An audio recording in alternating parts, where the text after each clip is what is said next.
Hello everyone, welcome to EduGuru. So we are continued with our English grammar classes. That's class number 3, topic articles. So हमने indefinite and definite articles that are a and the पढ़ लिए हैं, but still अब हम definite article दी को और कहाँ कहाँ यूज़ कर सकते हैं उसके बारे में और जानकारी दी जा रही है. बहुत ज़रूरी है. अगर आप इन सब चीज़ों को फॉलो कर लेते हैं, जितने भी रूल्स हैं उनको फॉलो कर लेते हैं, so you will be perfect in grammar. Specially अभी हम आर्टिकल्स कर रहे हैं, तो articles. So the first rule is the जो है हम यूज़ करते हैं सुपरलेटिव्स के साथ, या वर्ड जो है सुपरलेटिव सेंस में हम यूज़ कर रहे हैं. Example, dash best student in the class. The best मतलब सबसे अच्छा. The chief justice, chief justice एक ही होता है इसलिए द सुपरलेटिव सबसे highest. The prime minister. Okay. The second rule is also when, ये मीन्स दी कहाँ यूज होता है, ऑल्सो यूज होता है when special emphasis is intended. जब स्पेशल एक पोजीशन दी जाती है या उसे बड़ा जताया जाता है. He is the leader today, अब जो सबसे बड़ा लीडर है अभी का ये है. This is just the thing मतलब कि सही तरीका, ये वही सही चीज़ है. This is the way to solve this problem. This is the way को, द प्रॉपर वे को हम सिर्फ दी वे भी लिखें तो इसका मतलब है कि सही रास्ता. अब ऑब्वियसली बात है, कोई आपको समझा रहा है तो आपको सही समझाना चाहेगा कि ये सही है. Okay. So this is the way to solve the problem. Third rule is use with things of which, the की बात कर रहे हैं कि यूज होता है उनके साथ.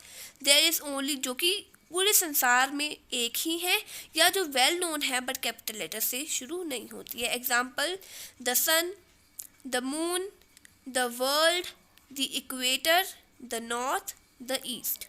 Okay. So, the fourth rule is quite often we use the in place of possessive pronouns. Possessive pronouns की जगह पे भी हम the को use कर सकते हैं. Example, I hit him on the head. मैंने उसे सिर पे मारा.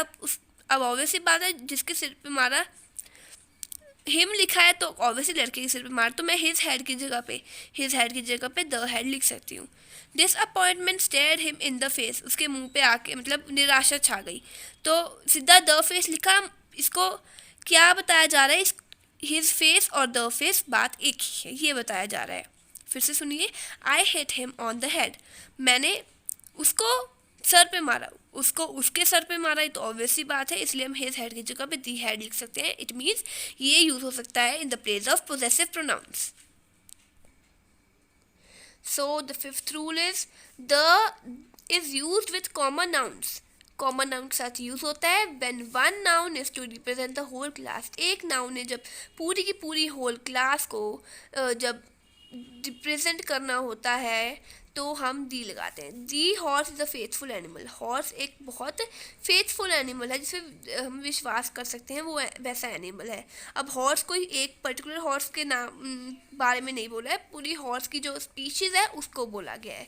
The lion is the king of animal. कोई एक लायन किंग नहीं होता है कि इस वाली लाइन से डरना है एनिमल्स ने, इससे नहीं डरना है. हर एनिमल से हर एनिमल लाइन से डरता है, ठीक है ना, चाहे कोई भी लाइन हो. इफ दैट्स वाई द हमने यूज़ किया है.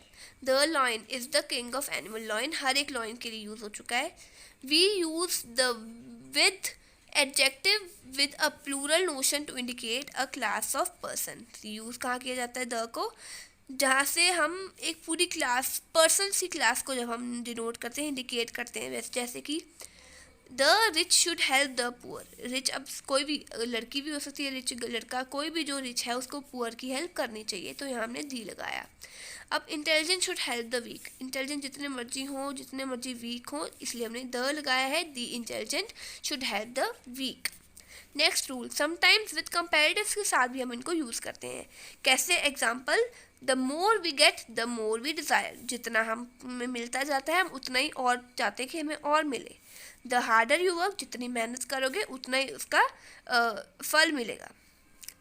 सम मोर एग्जाम्पल्स मैं आपको बताने जा रही हूँ. We can buy oranges by the dozen.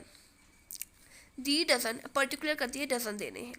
Cloth जो है बेचा जाता है मीटर के हिसाब से, पर्टिकुलराइज कर दिया है. अब मैं आपको एक और सेंटेंस बता रही हूँ, that's he went to the school. कौन से अभी पर्टिकुलर कर दिया है ये ऑब्वियस सी बात है कि आप उस स्कूल में जा रहे हो जहाँ पढ़ते हो। अब ये तो है नहीं आप जाते जाते किसी भी स्कूल में चले जाते हो, नहीं, आप जिस स्कूल में जाते हो वहीं पे, जहाँ पढ़ते हो वहीं पे आप हमेशा जाओगे। Now these are some questions as it's over, जो हमारी क्लास है वो ख़त्म होने जा रही है। ये 3 to 4 क्वेश्चंस हैं, आपकी एक्सरसाइज है, आप इनको सॉल्व करिए। अभी आपको टाइम दिया जा रहा है। अभी इसके बाद आप वीडियो को स्टॉप करके भी इसके बारे में सोच सकते हैं और मैं इसके आंसर रिवील करने वाली हूँ। Please check it fast.